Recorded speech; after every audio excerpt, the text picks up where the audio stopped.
Common sense is your survival guide. It tells you solid objects cannot pass through each other.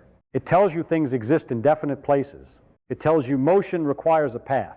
At the human scale, common sense works beautifully. At the atomic scale, it fails completely. An electron does not orbit like a planet, yet atoms hold together.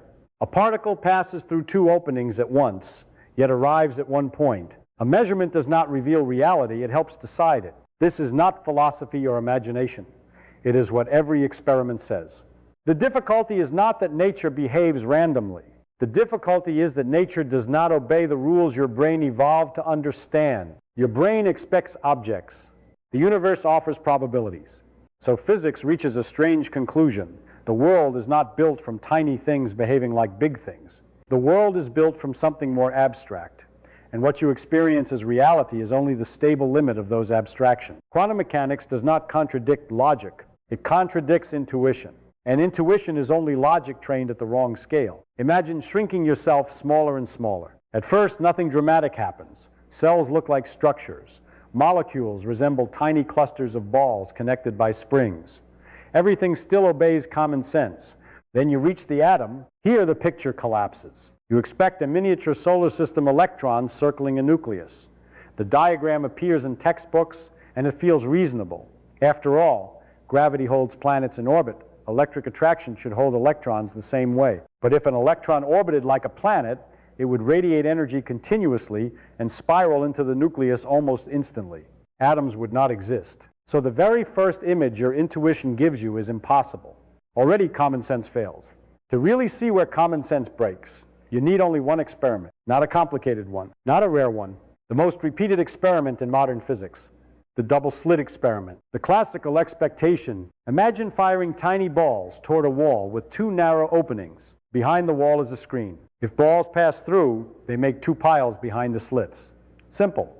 Each ball goes through one hole or the other. Now replace the balls with waves, like water waves moving through two gaps.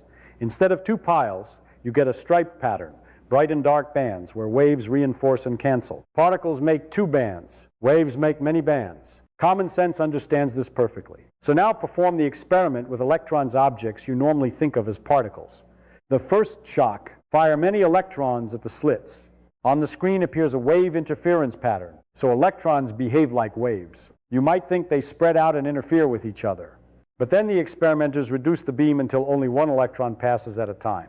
The pattern still builds up. Each electron lands at a single point, yet over time the distribution forms the same wave pattern. One electron interferes with itself. It does not choose one path. It explores all paths. This is the moment classical intuition collapses. Trying to watch. You might suspect trickery. Maybe the electron secretly picks a slit and we just don't know which. So place a detector to see which slit it goes through. Now the interference pattern disappears. You get two simple piles, particle behavior. Nothing about the apparatus changed except asking a question. Observation changes the outcome, not by pushing the electron, but by altering what reality allows to occur, not ignorant structure. At first, physicists hoped this was lack of knowledge. Maybe hidden variables determined the path. But every careful test showed the same result. The electron does not have a definite path before measurement. The act of measurement does not reveal the route. It defines the route. The electron behaves like a spread-out possibility until interaction forces a definite event.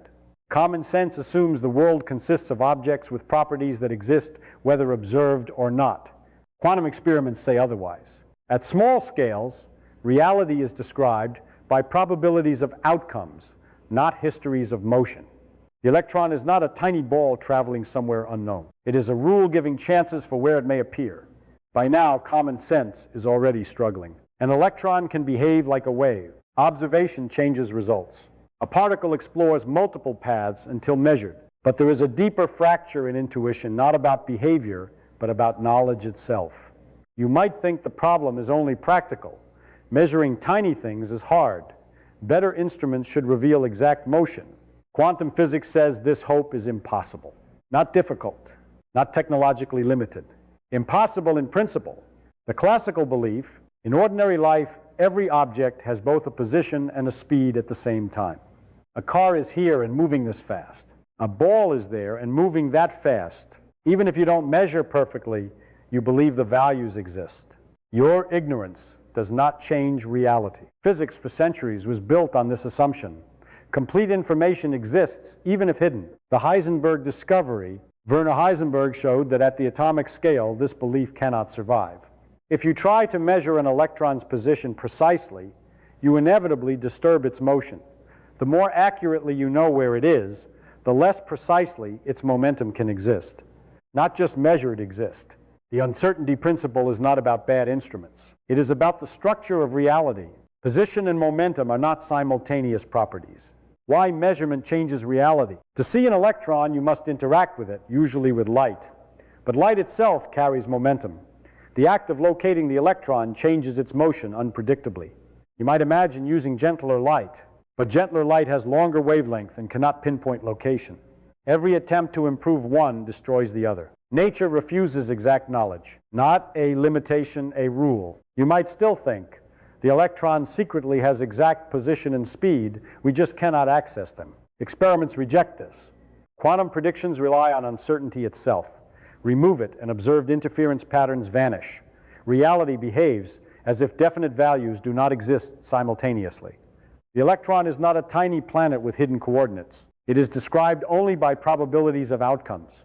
The third realization, common sense assumes the world is a collection of facts waiting to be discovered. Quantum mechanics replaces facts with relationships between possible measurements. Instead of what is the electron doing, physics asks what outcomes can occur when we interact with it. Reality becomes a set of allowed answers, not a pre-written story. Up to this point, common sense has taken several blows. Electrons do not travel along definite paths. They do not possess exact position and motion simultaneously. Observation helps determine outcomes, but one comforting belief still remains. At least particles exist as tiny objects somewhere. Quantum physics removes even that. The classical picture, for centuries, physics imagined matter made from small pieces, atoms, as miniature billiard balls. Even after discovering electrons and protons, the picture remained, smaller balls making bigger balls. This feels unavoidable. Every experience in daily life involves objects occupying locations in space. So we naturally imagine the microscopic world the same way. But experiments refuse this picture. The wave function, instead of giving a particle's position, quantum mechanics gives a wave function, a spread out, mathematical description telling where the particle might appear if measured, not where it is, where it could be found. The electron is not localized until interaction occurs. Before measurement, asking where is it has no definite answer. The wave function is not ignorance about location. It is the most complete description possible. Interference, again, return to the double-slit experiment. The electron forms an interference pattern because its wave function passes through both slits simultaneously. If it were a tiny object, it would pick one slit. Instead, the probability amplitude travels through both and interferes with itself. The final dot on the screen is a single event, but the distribution comes from the spread-out wave description. So the electron behaves as a possibility extended in space until forced into an event. Quantum fields. Modern physics goes further. The electron is not a small particle moving in a field. The electron is a localized excitation of an underlying field that fills all space. Just like a ripple is not separate from water, a particle is not separate from the quantum field. Fields exist everywhere continuously.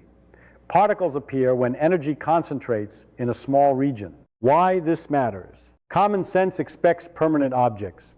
Quantum theory describes temporary events arising from continuous structure. Matter becomes pattern instead of substance. The electron in an atom is not orbiting somewhere inside it, is a standing wave pattern allowed by the field's rules. At the atomic scale, reality is not made of little pieces sitting in space. Space itself contains dynamic fields, and particles are stable vibrations within them. You don't have objects moving in emptiness. You have excitations of something that is never empty. So far, common sense has lost several foundations. Particles don't follow definite paths. They don't have exact position and motion at once. They aren't even little objects, they're excitations of fields. But you still keep one last assumption. If there are two particles, they must be two separate things. Quantum physics says that assumption is also wrong. The idea of identity, in everyday life, objects may be similar, but never identical. Two coins have scratches in different places. Two grains of sand differ slightly in shape. Even two manufactured steel balls are distinguishable if you track their history. Identity is always tied to individuality. You can label objects and follow them through time. Physics once assumed the same at microscopic scales. Two electrons are separate particles with their own identity. Experiments reveal otherwise. The exchange experiment, imagine two electrons approaching each other and scattering apart. Classically, we could track them. Particle A goes left, particle B goes right. Quantum theory forbids this labeling. The final state must include both possibilities simultaneously. Electron A left and B right, and electron A right and B left. But here is the key. These possibilities cannot be separated. They interfere because electrons are not distinguishable entities carrying identity tags. Perfect indistinguishability. Every electron in the universe is fundamentally identical. Not similar, identical. No hidden marks. No history that belongs to one and not another. Swapping two electrons produces no physically detectable change. Nature itself refuses to define which is which. Consequence, the exclusion principle. From this indistinguishability comes a powerful rule. Fermions, like electrons, cannot occupy the same quantum state. If two electrons tried to exist in exactly the same configuration, the mathematics cancels the possibility entirely. This is not repulsion. It is identity. Because swapping them changes nothing, the combined state must subtract from itself, giving zero probability. Matter spreads out because identical particles cannot stack. Why you don't fall through the floor. When your hand presses the table, atoms resist compression. Not because nuclei collide like billiard balls, because electron states cannot overlap. The stability of matter arises from indistinguishable particles obeying quantum statistics. The table holds you up because the universe forbids identical arrangements. At the atomic level, individuality disappears. Particles are not tiny labeled objects. They are interchangeable excitations of the same underlying field. The world is not built from pieces. It is built from patterns that can repeat but never duplicate exactly in the same state. By now, almost every piece of common sense has failed. Particles are not tiny objects. They don't follow definite paths. They don't even possess individuality. So what is left? We naturally imagine the universe as a collection of things, objects, sitting somewhere, doing something at every moment in time. Quantum mechanics replaces this picture with something far more abstract. The universe is made of events, not objects. From objects to outcomes. In classical physics, you describe a system by listing properties. Position, velocity, energy. These values exist whether you measure them or not. Measurement only reveals them. Quantum theory changes the question entirely. Instead of asking what is the particle doing, physics asks what outcomes can occur if we interact with it. The fundamental description is not a trajectory. It is a probability amplitude, a rule for predicting possible events. The role of the wave function does not represent a physical wave in space like water or sound. It represents information about possible measurement results. Between measurements, it evolves smoothly, spreading and interfering. When an interaction occurs, one definite outcome appears. This is sometimes called collapse, but nothing physically shatters. What changes is not the particle, but the set of possibilities available after the interaction. Why this feels wrong. Common sense expects continuous existence. If an electron starts here and ends there, it must have traveled in between. Quantum experiments disagree. Only the initial preparation and final detection are real events.